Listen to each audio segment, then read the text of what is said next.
Magic. And our winning voice is right here with our VIP. So bago po ang lahat, I would like to acknowledge our dear ABS-CBN bosses na nandito para kay Sofronio. First up, we have Business Unit Head and the Head of Polaris Management, Mr. Riley Santiago.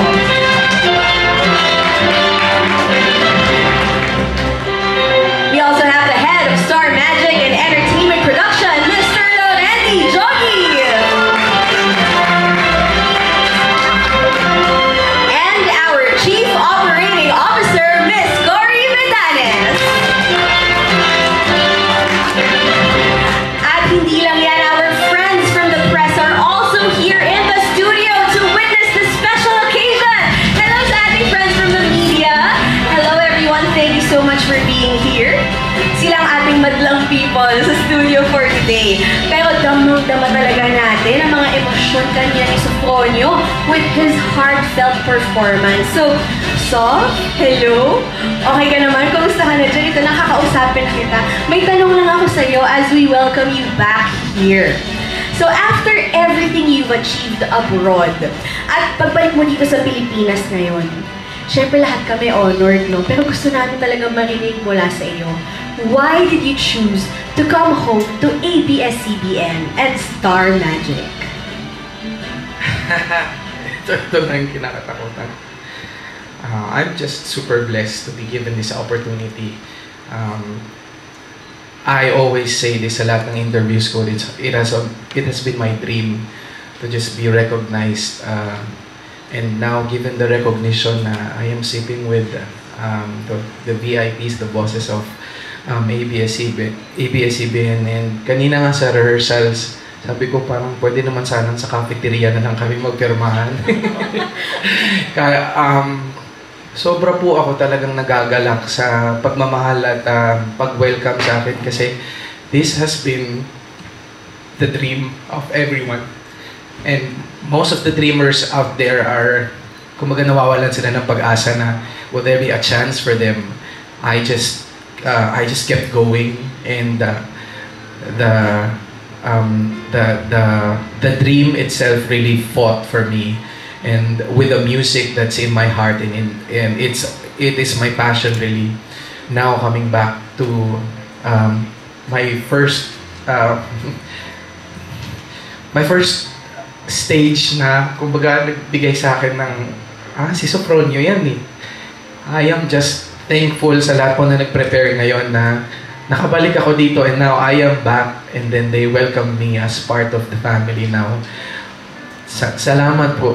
Maraming salamat po, at hindi ko po sasayangin yung pagkakataon. Thank you po, thank you. Oh my God. Nagpapaiyak naman agad si Sofronio. Pero totoo yun, no? Talagang kitang-kita natin sa pagsagot pa lang ni Sofronio how humble he remained even after achieving so much. Grabe yung nagawa mo. First ever Filipino and first ever Asian to win The Voice USA. So again, congratulations. Pero ito na ngayon, Sofronio, mula sa tawag ng tanghalan, ito na ang tahanan talaga ni Sofronio. So, let us seal the deal with the management. It is time to sign the contract for this beautiful partnership. And there we can see Sofronio together with our ABS-CBN bosses, Mr. Laurenti Jogi, Ms. Cory Vitanes, Sir Riley Santiago. They are sealing the deal. They are signing the contract of our Kapamilya Dream Come True, Sofronio Vasquez. From being the king of auditions and singing competitions, including our very own Tawag ng Tanghalan on It's Showtime, Sofronio finally made it as the winner of The Voice USA Season 26. And with this contract, we definitely have a lot of exciting projects to look forward to. And we have made it official! Congratulations on your new contract, Sofronio Vasquez!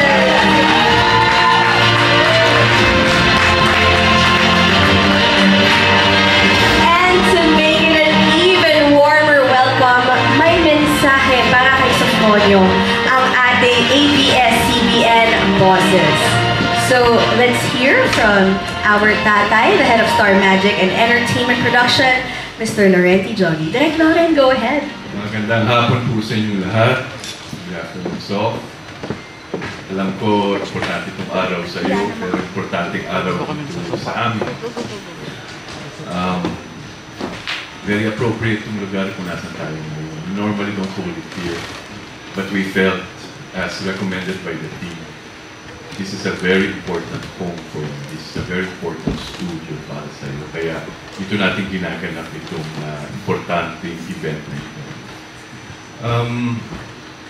I'd like you to know na sobrang importante yung pagkapanalo mo. Yung pagiging recognized mo bilang unang Asyano at bilang unang Pilipino sa entablado sa Amerika. Tulad ng kanta mo kanina, hindi lang pangarap mo yun, pangarap yun ng milyon-milyon Pilipino. Na makita na isa nilang kababayan ay maitaguyod at maitayo ang bandera ng lahat na nangangarap na mag-awit, lahat na nangangarap na Pilipino. Mahusay ang Pilipino at pinatunayan nyo sa front. And every time you sing on stage, siyempre, mahanga sila sa galing ng boses mo. But more than that, yung boses mo, nag-iba na yung meaning ng boses mo. Diba? Kumapal na siya dahil sa lahat ng hirap na dinanan mo, na yung pala ay importante para lalo mapatibay ang pagkatao mo at para maging mas matamis ang tagumpay na matatanggap mo. And as I said, it was not only your dream, it was the dream of every Filipino artist to prove to the world continuously na mahusay ang mga awit na Pilipino. At maraming salamat dahil ikaw ang bagong simbolo ng mga pangarap na yun. And I know in our hearts na nakita rin namin, umuwi ka dito, pwede ka naman nanatili doon, but you opted also to be coming here, to be sharing your victory, to be celebrating with your countrymen, mga kababayan natin dito, at patuloy na pinapakita sa lahat na kung nagawa ko, kaya rin. Kaya nyo rin yan. And thank you, thank you, thank you. You may not feel it right now, but you will change a lot of lives with that achievement that you did. And thank you for not giving up. And thank you for continuously fighting not only for your dream for your family, your dream for the nation, and also pati ng ABS-CBN. Kasi gusto naman talaga namin na patunayan na magaling talaga ang husay ng isang Pinoy artist. So again, maraming salamat. And on behalf of ABS-CBN, we welcome you officially to Star Magic and to ABS-CBN. Congratulations and welcome home. Oh, welcome home. Thank you very much for that heartfelt message, Direk Lauren. Mas naramdaman namin kung gaano kahalaga, kung gaano kalaki yung tagumpay ni Sofronio na hindi lang para sa kanya, kundi para sa milyong-milyong mga Pilipinong nangangarap. And now we also have a message from our business unit head and the head of Polaris Management, Sir Riley Santiago. Hello. Hi, Sof. The last few months may seem like a whirlwind of success.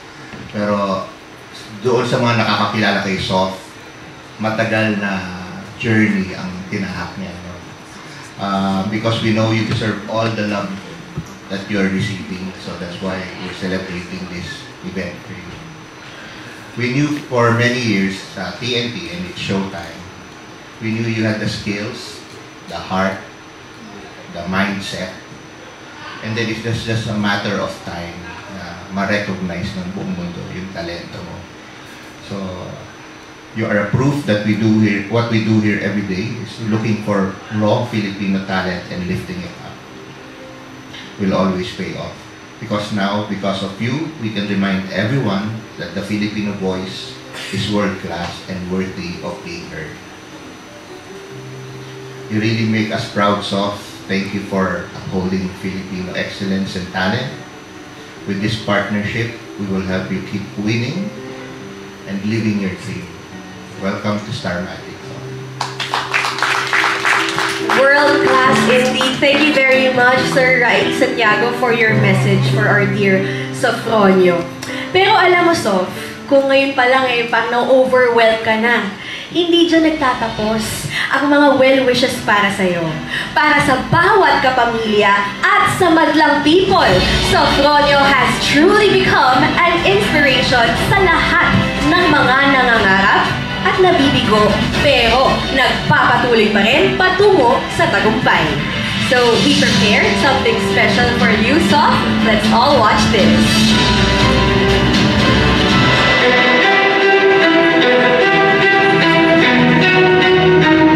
It all started with a dream.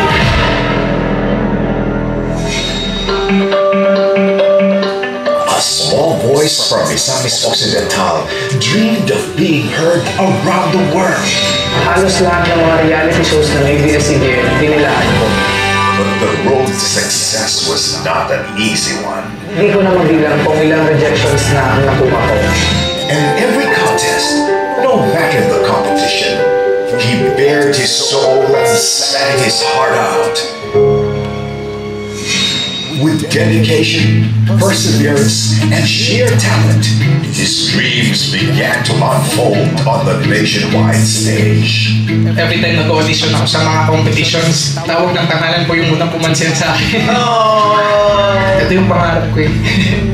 na naging champion sila, sana maging champion din ako.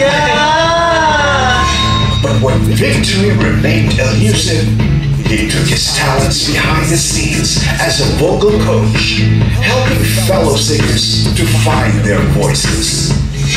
As life led him to faraway places, fueled by the power of his dream, he became the first Asian and Filipino champion of The Voice USA.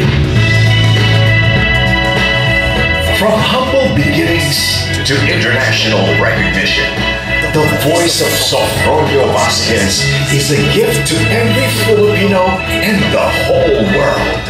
What I like about Sofronio is that he is a fighter. He's gonna do everything to achieve his dreams. He's so kind and very respectful and trustworthy, of course, and very straightforward na tao na. Napaka-disiplinado. Kaya yun yung nilook up ko sa kanya. And when it comes naman sa trabaho, talagang lagi siyang dumarating na prepared. Alam niya yung gagawin niya at kung hindi man sobrang matanong na bata. My most favorite thing about Pia Sofronio is that he never fails to see potential sa mga taong nakasama niya and he always encourages people. And napaka-generous niya sa lahat ng mga ideas when it comes sa musicality. Kaya, salute ko. Ang masasabi ko lang kay Sofronio, he is humble and kind. Yung ko talaga yung description ko sa kanya ngayon. Hindi talaga nagbago yun. I'm so happy and very proud sa lahat ng achievement niya. Lalo na sa pagkapanalo niya sa The Voice. Ang dami niyang sinacrifice, ang dami niyang trabaho, hanggang sa makamit na ito. Yung wish ko para kay Sofronio is maging successful sa career niya. Matupad niya yung pangarap niya para sa mama niya at sa buong pamilya. Congrats off on this new milestone. Super sulit yung walang humpay mong pag-audition sa mga singing contest. We are all very proud of you. Your big contract signing. Congratulations, and I'm sure that you have wonderful, wonderful projects that inspire all the Filipinos and of course the entire world. Deserve mo yan na mapigyan ka talaga ng spotlight. It's time na mas ipakita mo pa yung talent mo. Proud kami sa'yo. Isa ako sa talagang masayang-masaya dito sa iyong journey. Good luck and enjoy the journey. God bless you. Isa ako sa doon na talaga sobrang proud sa'yo. Ayan. And now that you have a management company that represents you here in the Philippines, so happy. And the Lord bless you always. Congratulations and welcome to your Star Magic family. I'm sure you guys will be coming up with beautiful music and that will be so exciting for the whole industry. So I wish you all the best, good luck, and can't wait to hear what you guys come up with. I'm very happy na ngayon nagkakatotoo na yung mga pinag-uusapan natin. Masaya ako na Star Magic ang mag-handle sa'yo. Alam ko kung gaano kanila mapapangalagaan. You have been working for this moment. You have been sharing your talent to the whole world at doon pa lang sapat na nag-bless kayo ng bongga-bongga. Congratulations, we love you. Wish ko sa kanya, sana matupad niya lahat ang gusto niya na mangyari sa buhay niya. Congrats lang, sana gabayan ka sa Panginoon Diyos sa lahat na gawin mo. I'm proud of you, love. I love you. And now, in his new chapter as a Kapamilya artist in the Philippines, the dream continues to burn brighter than ever. Inspiring Filipinos with his own journey, Sophronio is ready to make more dreams come true. We proudly welcome you home, the Filipino Phenom, a Kapamilya dream come true, Sophronio Vasquez. At hindi na nga talaga napigilan ni Sophronio na maiyak doon sa video na yun na punong-puno ng messages. Ilan lang yun sa mga nagmamahal sa'yo, Sophronio. Pero sa totoo lang, napakarami, of course, na naniniwala sa'yo. Buong bansa ay proud na proud sa'yo. So, lalo na dun sa mga nandun para sa'yo, from the very start, you have a message for them. So, mula sa mga kapamilya at kaibigan mo, diba, na mula sa TNT pa, sa It's Showtime family, The Voice USA, and of course, our management. What do you want to say to the people who believe in you? Gusto ko lang po ulit magpasalamat sa Star Magic. Sarap sabihin na Star Magic. Sobrang ganda po ng experience ko today, at this very moment. Pero mas maganda po yung naging experience ko looking back.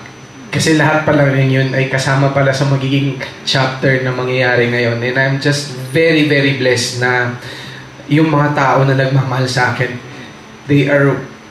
sinasabi nila na willing ako mag-sacrifice. But may mga tao din na willing mag-sacrifice just to help me achieve my dreams. Maraming salamat po kay Ma'am Cory, kay Sir Derek Loren, kay Sir Riley. Sobrang hindi ko alam kung paano po ako magpapasalamat. Gusto ko lang po talagang i-take yung chance na i-share sa buong mundo na huwag po kayo talagang tumigil sa thrive doon sa pangarap nyo, kasi ibibigay at ibibigay sa inyo sa hindi oras na gusto natin, but oras niya. Thank you po. Maraming salamat. Showtime family, sa lahat po ng nagsalita, sa mga family ko here, and sa family ko rin sa abroad, and of course sa aking coach Michael Bublé. Always talaga ako yung emotional pag siya yung pinag-uusapan, kasi he also made a very big impact dun sa paniniwala, dun sa fact na yung Filipino can be very, very global and international. So thank you coach, sa lahat ng family ko sa The Voice dun sa Amerika. I am back home. I will continue to bring and share kung ano yung napag-aralan ko doon, i-share ko dito, at ano yung makikita nila dito ay for sure makakarating din sa US. Thank you po sa inyo.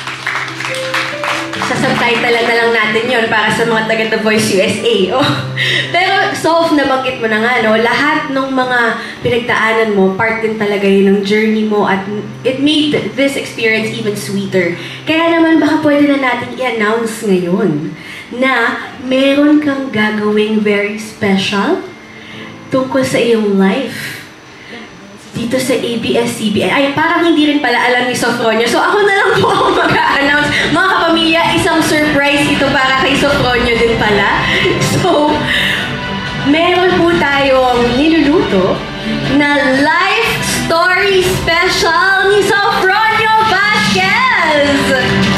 I'm sure that will be very, very inspiring. So, Soph, nabalitaan mo na ba ito? Anong feelings mo dito na gagawa ng life story special? Excited ako talaga. Actually, hindi ko expect na pwede pala siyang sabihin. Pero more than more than the real life story, sobra akong na-excite kasi kung ano yung mapapakita nila ng buong ABS-CBN, I am just so excited na tingnan mo dati napapanood ko lang sa TV, ngayon sarili ko ng story. So thank you. Excited din tayo mapanood yan. Of course, lalo na kung ABS-CBN ang gagawa. Nako, hindi lang enough yung isang tissue na yan na isang set ng tissue dyan. Pero bukod dyan, of course, you also have shows. Your upcoming shows, Sofronio, saan ka ba mapapanood all over the world? I am excited to share that I have few shows in the Philippines and then abroad. So I hope that you guys are always checking my Facebook page kasi na-post po yung poster. I don't know if meron tayong copy, but I have upcoming shows talaga. So Sacramento, San Leandro, Dubai, meron akong Australia, meron din akong Canada. And hopefully meron din yung TFC and Star Magic will produce series of concerts, US concerts. Ayun. Tsaka Philippines pala. Ayun. Nako. Ayan, thank you. Ayun, maraming salamat. I have New York. Nakapost naman lahat yan sa social media ko. So, yeah. I'm so excited. Marami tayong maabangan kay Sofronio Vasquez. And now, to cap off this special occasion, let's take some photos. So, Sofronio, our dear bosses, kindly proceed to the stage for our photos, which will be taken by our friends from Nice Print Photography. And of course, the warm hugs, the embraces are continuing on with Sof and our dear bosses na talagang proud kay Sofronio sa kanyang achievement, not just for himself, but as Direk Lauren mentioned earlier, ito talaga ay tagumpay para sa lahat ng mga Pilipinong hindi tumitigil na mangarap. Now we look forward to his upcoming concerts in the US, a world tour, and a solo concert, syempre, dito sa Pilipinas. And again, as we mentioned, watch out for his life story special here on ABS-CBN. Please show your support for Sofronio with our hashtag Kapamilya Dream Come True Sofronio. At isa pang hashtag natin, ito rin proud na proud sa Sofronio dito. Hashtag Tata Star Magic. Maraming salamat po. We'd like to thank our bosses for being with us. Thank you very much. We know how busy you are. Thank you so much for making time for this momentous occasion with our very own Sofronio Vasquez.